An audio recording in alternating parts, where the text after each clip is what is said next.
Winning is curated. What do I mean by this? Well, first let's take a look at what curation is. It's selecting, organizing, and presenting using expert knowledge.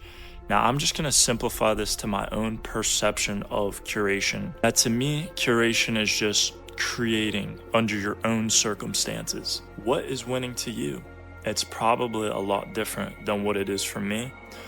But personally, I perceive winning as growing in a positive direction, being proud of the person that I am, and being consistent and disciplined.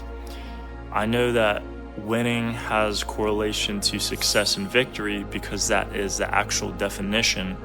But to me, victory and success, those are sort of the byproducts of some of the things I listed of my version of winning.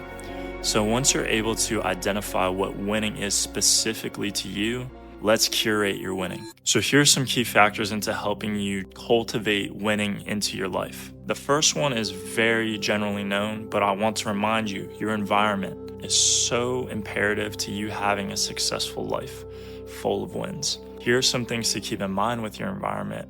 You want it to be clean, you want it to be organized, you want it to be safe, you want the people around you to be supportive, to be exchanging ideas with you, in which helps you explore your creativity and your success. If those people around you cannot enhance your vision or enhance your wins, make sure you're not around people that are taking away from it. That would be my biggest takeaway with your environment. You might not be able to always prompt your environment up for you to constantly win, but make sure it's not draining you from curating your wins. And to add to that point, make sure you're being a person that helps provide value and growth, love, and success to those around you.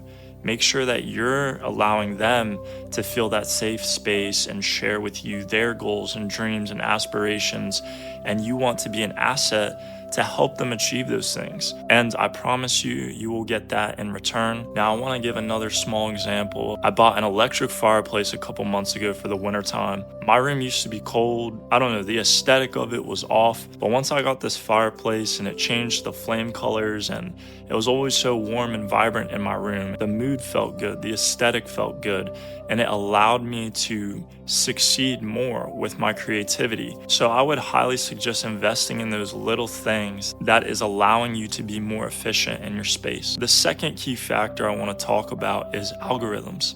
Now, our phones are the most prominent thing in our life. We are constantly on our phones.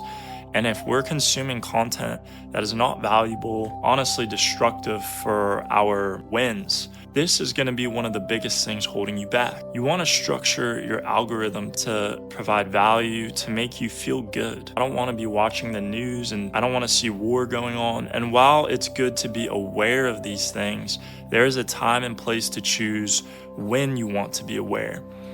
And when you are trying to build momentum to curate your wins and succeed, I highly advise being wary of when you are consuming negative content. Just like we are what we eat, you are what you think. And the more that you can put your attention on things that are beneficial to your brain, to your life, to your mood, those things heavily contribute to your momentum. And just another quick note on that, you are in control of your own matrix because your phone dictates so much of how you feel throughout the day. And I hope you can be more conscientious of that going forward. So the third thing would be inspiration and momentum.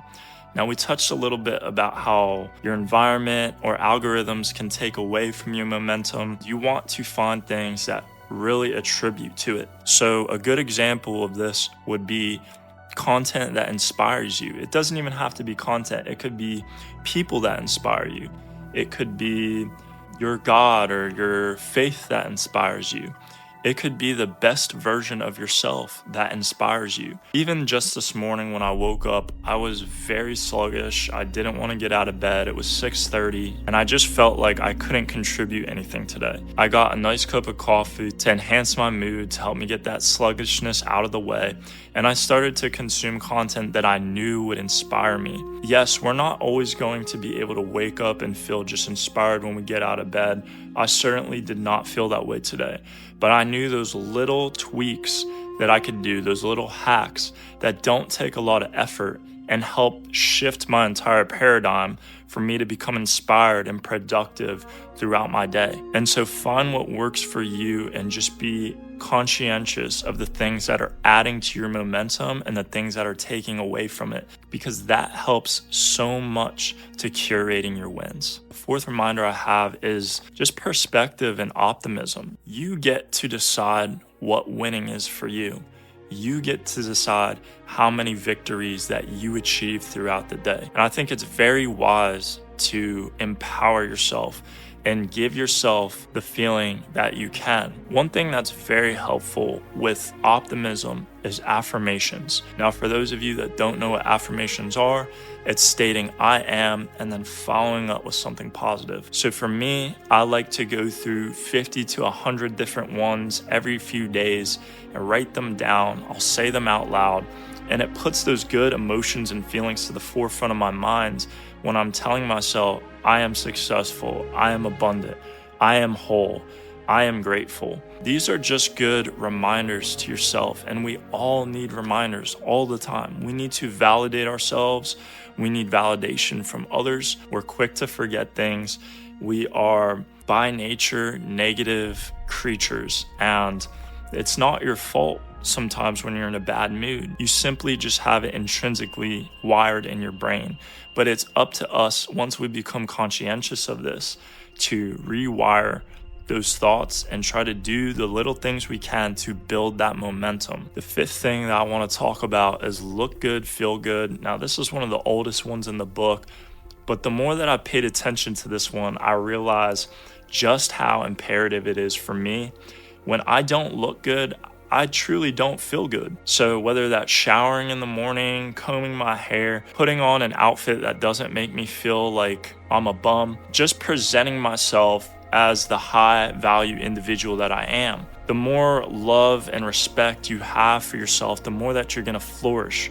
And feeling good about the way that you look, the way that you're presenting yourself to the world is really important. I just think it's really wise to reap the benefits of feeling good about the way you're presenting yourself, and this adds so much to your momentum. Now, the last one I want to talk about is more on the spiritual side.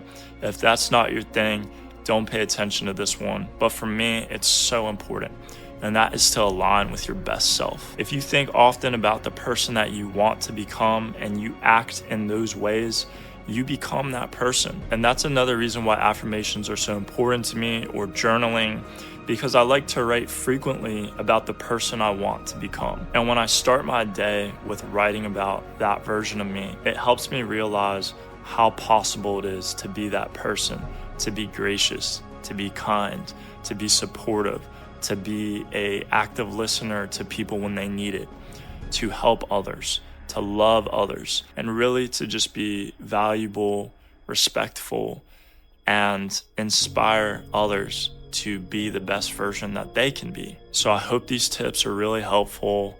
It is so possible to be a winner every second of every day. Thank you guys for watching this video. I really appreciate it from the bottom of my heart, and I hope this provides value and you realize that winning can be curated.